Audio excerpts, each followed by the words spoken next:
Do you know the feeling of insomnia coming back?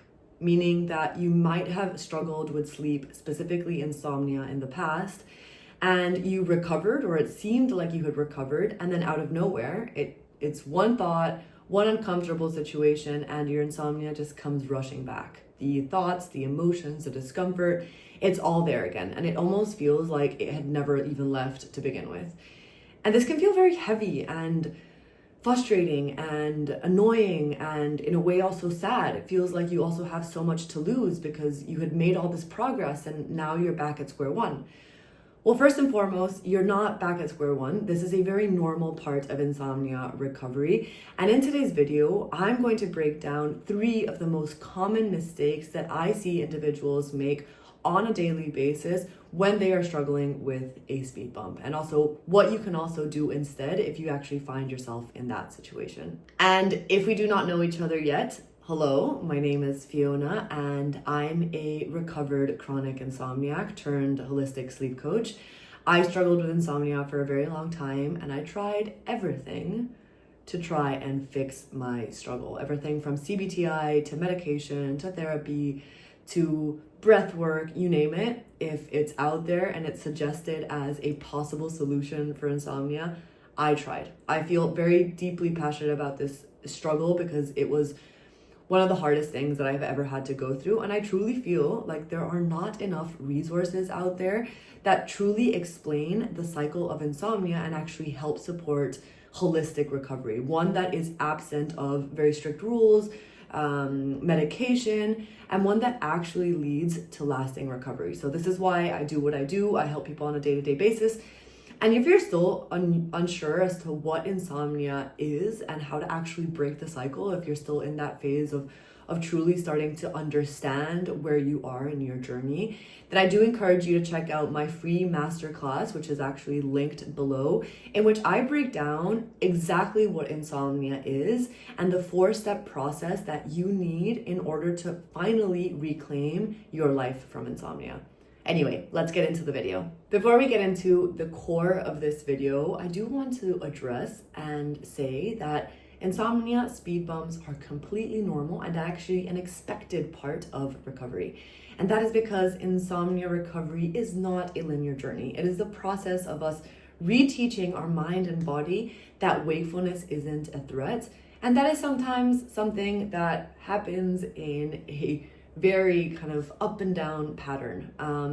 So if you are experiencing a speed bump or a relapse and you feel like insomnia is back, trust me, it's not back. You can't undo recovery. You have already come up until this point, which is actually quite amazing because you have already even realized that you are actually capable of sleeping.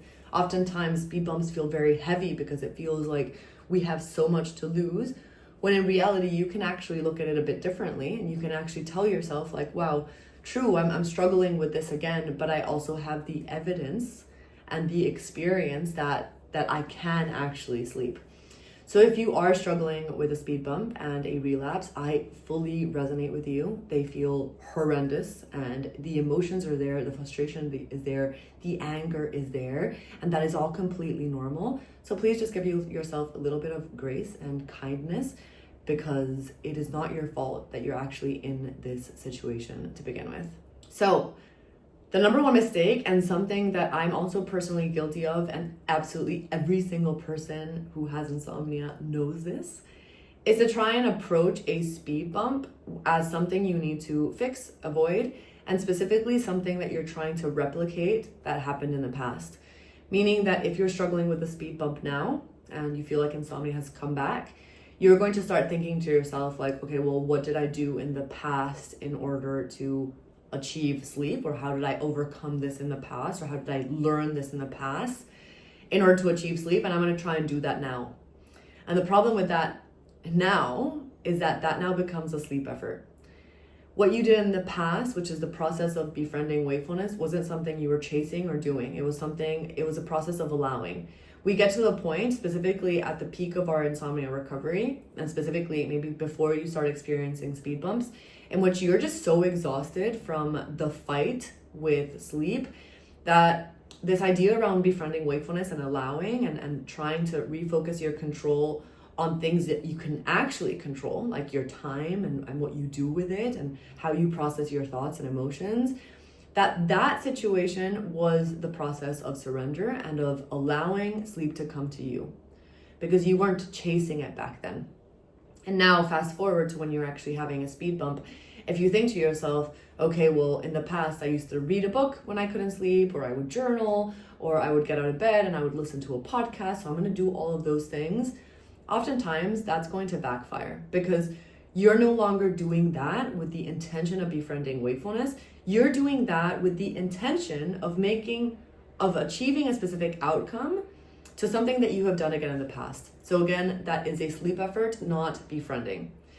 So if you're currently in a speed bump, know that this is completely normal. Of course you want to avoid the discomfort. Of course you want to avoid kind of being in the situation. That is completely normal. But ask yourself, are you doing things with the intention of making sleep happen?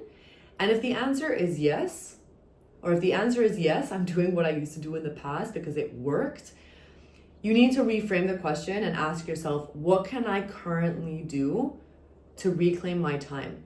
I always like to tell my clients, and this used to also work very well for me, that insomnia recovery gets a lot easier when you start flipping the dialogue and start telling yourself different things. So instead of saying like, oh, like I hate being awake at night, then say to yourself, wow, this is extra time that I have been given. What am I going to do with that time? So it no longer becomes, how am I going to make myself fall asleep?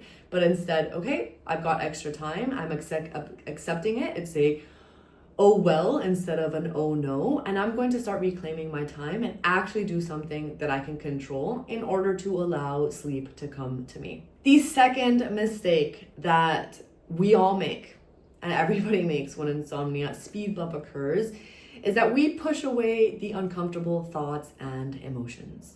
If you've watched some of my other videos, you will also know that I am a huge promoter for understanding the nature of our thoughts and emotions. There's a very valid reason as to why thoughts pop up into your mind. You are not crazy. Impulsive thoughts are normal.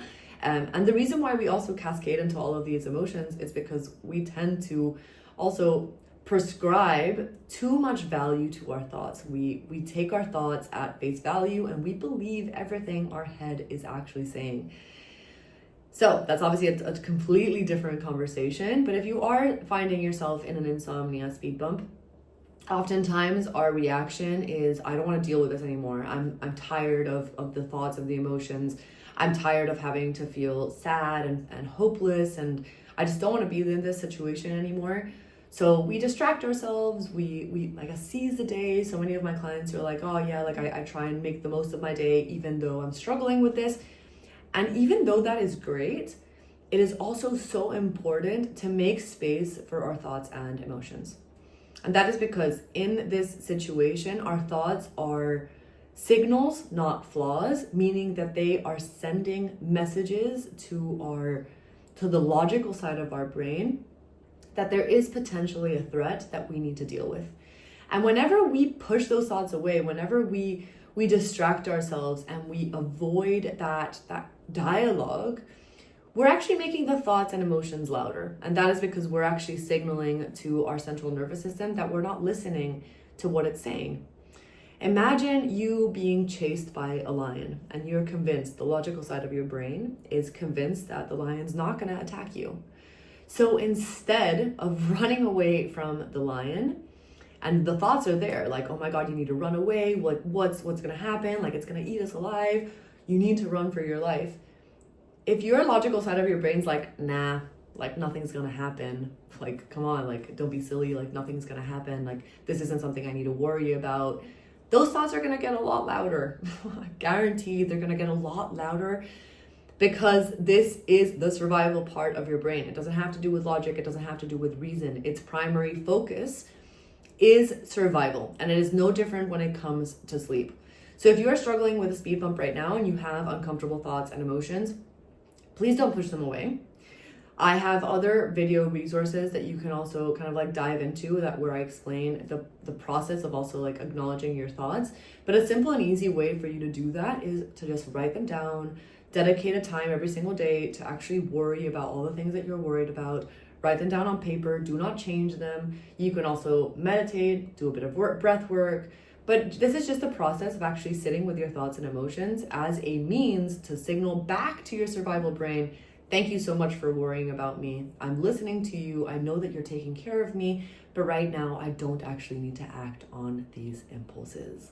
You'll also start to realize that the more you listen to your thoughts and emotions, the quicker they actually subside.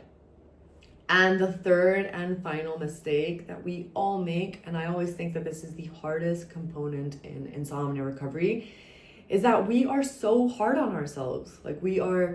There's so much self-criticism, negative self-talk, and this is actually keeping you stuck. Every single person that I have spoken to who is an insomniac or who struggles with sleep, we are all perfectionists, high achievers.